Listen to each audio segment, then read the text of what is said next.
Alright, so I basically just got my air compressor update wrapped up. The update involved installing a air conditioner condenser out of like a 2000 Chevy Lumina type body style, whatever body style that is, to cool the charge air coming out of the compressor, because I found that when under extended operation, like when running my plasma cutter, I found that discharge temps at this fitting here were over 300 degrees. And down here, this line used to this was clocked differently, and so this line came, down here and right into this check valve. And temperatures down here were still over 200 degrees, or almost 200 degrees rather. And it was hot enough that it was actually melting this quarter-inch DOT air brake line, which goes to the unloader valve on the pressure switch. So, and also with this Wilkerson desiccant dryer I'm using, it was basically saturating, it was causing so much moisture to develop in the tank that, I basically would have to use this or empty this out, bake the desiccant, dry it out, pretty much any time I wanted to do any plasma cutting or sandblasting. And it's kind of a pain in the ass, so I wanted to do something about that. So what this does is that your hot charge air travels through this pipe, enters here, and is cooled in the condenser, and all of the it lowers the air temperature past its dew point. So all the water vapor that's in the air will condense, or a majority of it, something on the order of 70%. I haven't done the math, but that's kind of what my rough ballpark in the mind would suggest. So roughly 3/4 of your moisture is going to condense, and then the air current will carry it down here into this automatic drain filter. This is just a freaking $15 Harbor Freight special here, or Hazard Fraught if you want to poke fun at them. And basically, this is not technically a auto drain, but this valve is spring bias to the open position, and it will automatically close and unload when there's about 20 psi is kind of the set point for that. So the water collects in here, and you can see, if my phone will focus, I don't know if it's gonna. You can see that there's a water droplet on the inside of it that's condensed. So I'm gonna run it to cut in, and I'm gonna gun some points on here so you can see how well this is working. And I just had this thing running. I just ran this up to for long enough that it hit 300 degrees here, and it was still down here maybe 5 degrees over ambient, if that. So pardon the noise.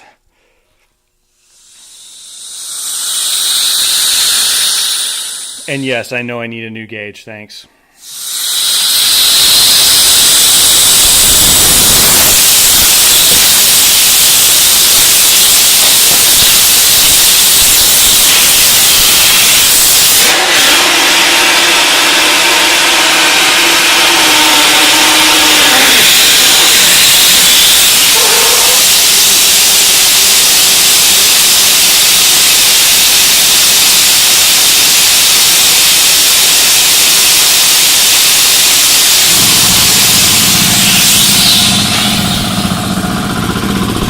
So as you can hear, it's running, so we'll see.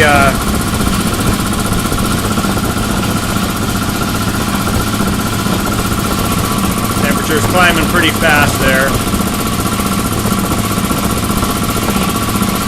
Actually, I'm going to leave that valve open a little bit so it'll run continuously.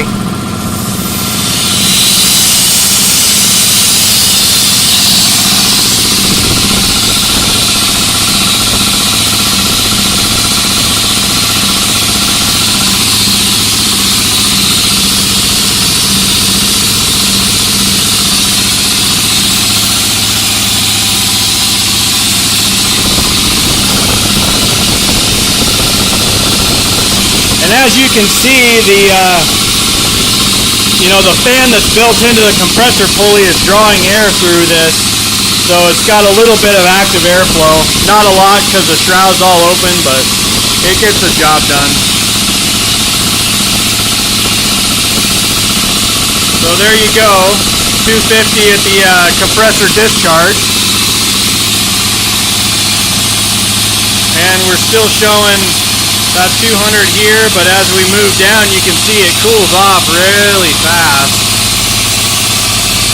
And this is a dual cross flow setup, so as we come back down here, see it's continuing to cool until you're basically at room temperature. And this fitting here is, you know, 77 degrees, and you can see those water droplets forming in there.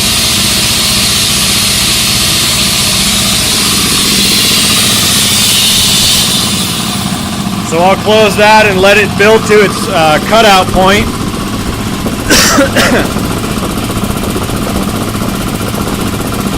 So as you can see, about 280, 275, something like that. It isn't carrying quite all the heat out. It's about 72 to 74 degrees in here right now, right in there.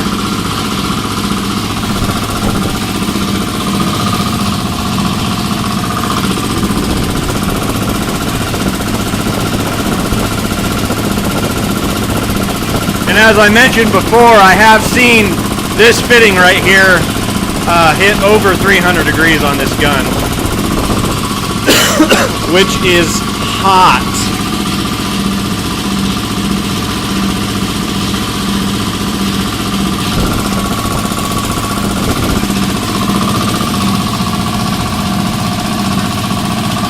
The only thing I had to do to mount this was basically make these brackets, and then I had to bend this tubing around a little bit. You can see it kind of sucks because I don't have a tubing bender that'll do that size, which is a 1/2 inch. But basically you just put some flare fittings on the end of it, and then you can connect it to your copper line. This material here and here, right here, is actually the factory discharge line that I cut up for this. We're getting pretty close to cutout. It's about 135, 140 when it'll shut off. So as you can see, we're right at that 300 I was talking about. And as you can see, I'll do another pass down here. You know, 200 degrees. Okay, so there's a lot of air in here, so the unloader valve does take a while, but you'll see at a point this will discharge. So then, and I'm gonna probably make like a little, you know, tube or something. This is threaded in here for 1/8 pipe, but because the air is actually, or because the discharge is actually occurring around this circumference here, that wouldn't really do you any good. So so I'm probably gonna make a guard, you know, like maybe a big tube that runs down into a pan or something, I don't know. But anyway, as we're running down here, you can see, keeping in mind it's not running, but with this crossflow design, you know, it gets a lot of time to cool off. So I have no doubts that, you know, this could, running constant duty, could maintain, you know, the tank inlet temperature down to around maybe 10 degrees over ambient or so. So yeah, I'm just gonna clean this up and push it back in its little alcove and put the cover back on the switch for safety and all that, and that's got her dicked.